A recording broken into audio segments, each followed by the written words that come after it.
જાણવું તો ચોથા ચરણમાં કહે છે જે જ્ઞાન તે તો તે જ છે. અમે પર્યાયથી રહિત કેશું, રહિત કેશું પણ તને સહિત નો અનુભવ થઈ જશે. લે કે તો બરાબર ઉત્પાદિત તો બરાબર છે. ઉમાસ્વામી ભગવાન ની વાત રાખી તમે. અરે ઉમાસ્વામી ભગવાન એટલે પરમાત્મા. ઉત્પાદિત દ્રવ્યમ સત છે, ગુણ પર્યાય દ્રવ્યમ છે નથી કોણ કે છે. પણ ધ્યેયની જયારે વાત આવે છે ત્યારે આચાર્ય ભગવાન મસ્તીમાં ચડીને કે છે કે અમે ધ્યેયનું ધ્યાન કરીએ છીએ ત્યારે નિર્વિકલ્પ ધ્યાન વાળું આવે છે. પર્યાય સામે જોતા અમારું નિર્વિકલ્પ ધ્યાન છૂટીને સવિકલ્પ દશા આવે છે, અમને પોસાતી નથી. છઠ્ઠું ગુણસ્થાન પોસાતું નથી. એવી અપૂર્વ વાતો સંવિસારમાં છે. જે અને તે જે જ્ઞાત તે તો તે જ છે. જ્ઞાત હો જાણવામાં આવ્યો બે ભાગ કરે છે, બહુ સૂક્ષ્મ છે. લેશું બધું આપણે ધીમે ધીમે લઈ લેશું. બે ભાગ કર્યા. જાણવામાં આવ્યો પેલા પૂર્વ પર્યાયમાં અનુભવ પેલા જાણવામાં આવ્યો એ જ અનુભવમાં આવ્યો. જ્ઞાન તે તો તે જ છે. કર્ણલબ્ધિના પરિણામમાં આવતા જાણવામાં આવે છે. ભલે છદ્મસ્તો ઉપયોગ એને કર્ણલબ્ધિના પરિણામ પકડી ન શકતો હોય, કદાચિત કોકના અનુમાનમાં પણ આવી જાય છે. જ્ઞાન જાણવામાં આવ્યો મને પ્રભુ, જે જાણવામાં આવ્યો સવિકલ્પ સંસર્ગમાં આવી ગયો એને ઉત્તરોત્તર ક્ષણે નિર્વિકલ્પ ધ્યાન આવીને અનુભવ થઈ જાય છે. અપૂર્વ વાત છે છઠ્ઠી ગાથામાં. ધીમે ધીમે લઈ લેશું આપણે. હવે એનો ગાથાનો અર્થ જે જ્ઞાયક ભાવ છે તે છે ને છે, થાય થવું ને થશે એમાં નથી. છે ને જે જ્ઞાયક ભાવ છે તે છે તે કેવો છે?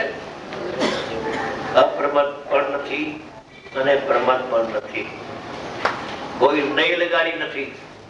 આત્માના સ્વભાવથી વાત કરી અને અનુભવની વાત કરશે પણ એમાં પણ નહીં લગાડે. એમાં પણ આમાં દ્રવ્યના સ્વભાવની વાત કરે છે, એમાં નહીં લગાડવાની અમારે જરૂર નથી. અને જે જ્ઞાન અતિન્દ્રિય પ્રગટ થાય છે એમાં પણ અમે નહીં લગાડ્યા વગર કેશું. તને ધ્યાન રાખજે. તો એ વખતે નહીંનો વિકલ્પ કરીશ માં કે કઈ નહીંથી આ અનુભવ થાય કે નહીંથી અનુભવ ન થાય. લે નહીંથી જાણીને નહીંને છોડી દે. હવે એક અભિગતિ આચાર્ય થઈ ગયા છે, એમને કહ્યું પેલા કરછી અગાઉના કાળમાં શબ્દ હતો. કરછી શબ્દ અત્યારે ચમચી. ચમચીથી આહાર નહીં કોનામાં અને ચમચી છોડી દેજે. નહીંથી નિર્ણય કરીને પછી નહીંને છોડી દેજે. તને અનુભવ થશે. એક આવી પ્રક્રિયા છે અનાદિ અનંત. અનાદિ અનંત પ્રકારની પ્રક્રિયા છે કે પેલા નહીંથી અજાણા જીવો છે એને પ્રમાણ નહીં નિક્ષેપથી સમજાવવામાં આવે છે અને એને ખ્યાલમાં આવે છે. ચાર પ્રકાર કર્યા છે. પ્રમાણ નહીં નિક્ષેપ અને લક્ષણ ચાર પ્રકારથી સમજાવવામાં આવે છે અને એને અનુમાન જ્ઞાનમાં એવા સમજાય છે કે આવું મારું સ્વરૂપ છે. પછી અનુભવના કાળે નહીંના વિકલ્પો કોઈ રહેતા નથી. અપ્રમત નથી અને પ્રમત પણ નથી. એને શુદ્ધ કહે છે.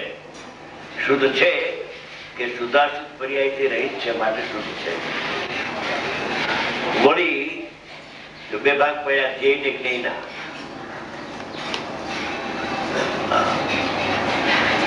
અજમેરાભાઈ બે ભાગ પાડે છે. વળી આટલું તો કહ્યું, વળી ઉપરાંત જે પ્રશ્ન કર્યો છે બીજો એની વાત સાંભળ. વળી જે નાયકપણે જણાયો, જે નાયકપણે જણાયો ત્યાં હજી અનુભવ નથી. ખોલશું આપણે બીજા આચાર્યની આધાર પણ લઈને ચર્ચા કરશું. નાયકપણે જણાયો તે તો, જે જણાયો તે તો તે જ છે, બીજું કઈ નથી. હા, બીજું કોઈ નથી. જણાયો તે જ જણાયો. પરોક્ષમાં આવ્યો તે જ પ્રત્યક્ષ થયો. સવિકલ્પ સંશોધનમાં આવ્યો તે જ નિર્વિકલ્પ ધ્યાનમાં આવી ગયું. લેશું આપણે આધાર લેશું. સૂક્ષ્મ ટીકા. જે પોતે પોતે આત્મા, અહીંયા બીજા આત્માની વાત નથી. જે પોતે પોતાથી જ સિદ્ધ હોવાથી અનાદિ અનંત, એ પરથી સિદ્ધ નથી. આત્મા પરથી બનેલો નથી, પરની અપેક્ષા નથી. એને શરીર હોય તો આત્મા હોય, અને શરીર ખરાબ થાય તો આત્મા નાશ થઈ જાય છે નહીં. પર્યાય છે તો આત્મા છે, ને પર્યાયનો વ્યય થાય તો આત્મા નથી, એમ નથી. પોતે પોતાથી સ્વયં સિદ્ધ વસ્તુ, સિદ્ધ હોવાથી, સિદ્ધ થવાથી નહીં, સિદ્ધ હોવાથી, કોઈથી ઉત્પન્ન થયો નહીં હોવાથી. આ પરમાત્મા દ્રવ્ય છે, અંદર બિરાજમાન જળ જ્યોતિ ચેતન પરમાત્મા ભગવાન બિરાજમાન છે. એ કોઈથી ઉત્પન્ન થતો નથી, કોઈના વિયોગથી નાશ થતો નથી. કોઈથી ઉત્પન્ન થયો નહીં હોવાથી અનાદિ સત્તારૂપ છે. અનાદિ એનું અસ્તિત્વ, સત્તા એટલે હોવા, અનાદિ અનંત, કદી વિનાશ પામતો નહીં હોવાથી અનંત છે. અનાદિ અનંત છે આત્મા. એ કોઈ સંયોગથી જેની ઉત્પત્તિ નથી, અને કોઈ વિયોગથી, સંયોગના વિયોગથી કોઈનો નાશ થતો નથી. નિત્ય ઉદ્યોતરૂપ હોવાથી, નિત્ય હંમેશા પ્રગટ છે ને છે. એ પ્રગટ વસ્તુ પ્રગટ થતા ઉપયોગમાં પ્રતિભાસે છે. બધાને એને જણાય છે એમ પણ કહેવાય. નિત્ય ઉદ્યોતરૂપ હોવાથી, નિત્ય હંમેશા પ્રગટ છે. બાળ ગોપાલ સૌને કેવળ જ્ઞાન તો પ્રગટ થાય ત્યારે અનુભવમાં આવે, પણ કેવળ જ્ઞાન, અનંત કેવળ જ્ઞાન ની પર્યાય જેમાં બિરાજમાન છે એવો જ્ઞાન ગુણ, એવા અનંત ગુણ પિંડ આત્મા, એ તો પ્રગટ છે. પ્રગટ થાય ત્યારે મને અનુભવમાં આવે એમ નથી. પણ એક સૂક્ષ્મ વાત એવી છે કે ઉપયોગ પ્રગટ થાય છે, એમાં પણ આત્મા તો છે, એને ખ્યાલ નથી આવતો પરોક્ષપણે. નિત્ય ઉદ્યોતરૂપ હોવાથી ક્ષણિક નથી. નિત્ય ધ્રુવ પરમાત્મા છે, પર્યાય અનિત્ય છે, પણ આત્મા નિત્ય હોવાથી ક્ષણિક નથી. અને સ્પષ્ટ પ્રકાશમાં જ્યોતિ છે. પ્રત્યક્ષ તો આત્મા વર્તમાનમાં, વર્તમાનમાં બાળ ગોપાલ સૌને જણાય છે. એના માટે પરમાત્માને આપણે ટાઈમ લેવાની જરૂર નથી કે મારે દર્શન કરવા છે પ્રભુ તારા, તો મને તું ટાઈમ આપ. મળવાનો ટાઈમ માગે ને બધા. એમાં અમે આને વિનંતી કરવાની જરૂર નથી. હું તો છું ને છું, તારી આવશે તું દેખતો નથી મને. નિત્ય ઉદ્યોતરૂપ હોવાથી ત્રણેય કાળ ભગવાન આત્મા પ્રગટ છે. દ્રવ્ય પ્રગટ છે, અને પર્યાય તો નાની પ્રગટ થાય છે, એની બહુ કિંમત પણ નથી. પ્રગટ છે એની કિંમત છે. એના પર લક્ષ્યતા પર્યાય શુદ્ધ પ્રગટ થઈ જાય છે. શુદ્ધ ને જાણતા પર્યાય શુદ્ધ થઈ જાય છે. શુદ્ધ જાણે આત્માને તે શુદ્ધ આત્મા. ક્ષણિક નથી, સ્પષ્ટ પ્રકાશમાં જ્યોતિ છે. હાજર દેવ છે. આ એપોઇન્ટમેન્ટ લેવાની જરૂર નહીં, અને ટેલિફોન કરીને સ્પષ્ટ પ્રકાશમાં જ્યોતિ છે. એવો જ એક જ્ઞાયક એક ભાવ. આ જ્ઞાયક ભાવના વિશેષો કયા? અનાદિ અનંત છે, એ પ્રગટ રીતે ઉદ્યોતરૂપ છે, અને પ્રકાશમાં જ્યોતિ બિરાજમાન છે. એવો જ એક નાયક એક ભાવ છે. એટલી વાત શ્રીકાળી દેવીને કરી. હવે એના પરિણામ જે થયા છે, થઈ રહ્યા છે અનાદિથી, એનું જ્ઞાન કરાવે છે. નિષેધ કરવા માટે, આદર કરવા માટે નહીં.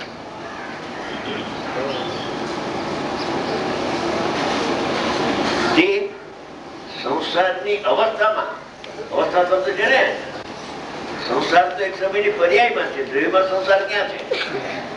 કે આત્મામાં સંસાર નથી કે ના?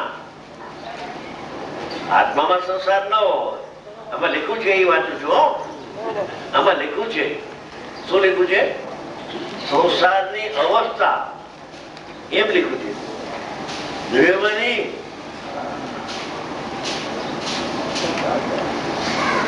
એક સામાન્ય સ્વભાવ તો જ્ઞાય છે.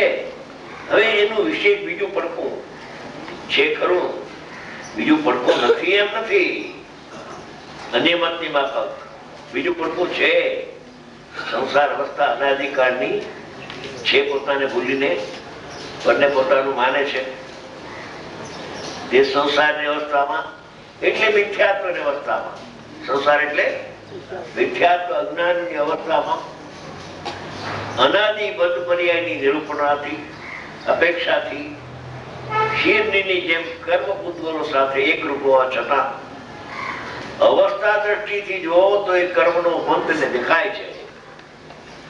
સ્વભાવથી જુઓ તો કર્મનો બંધ એને અડ્યો નથી.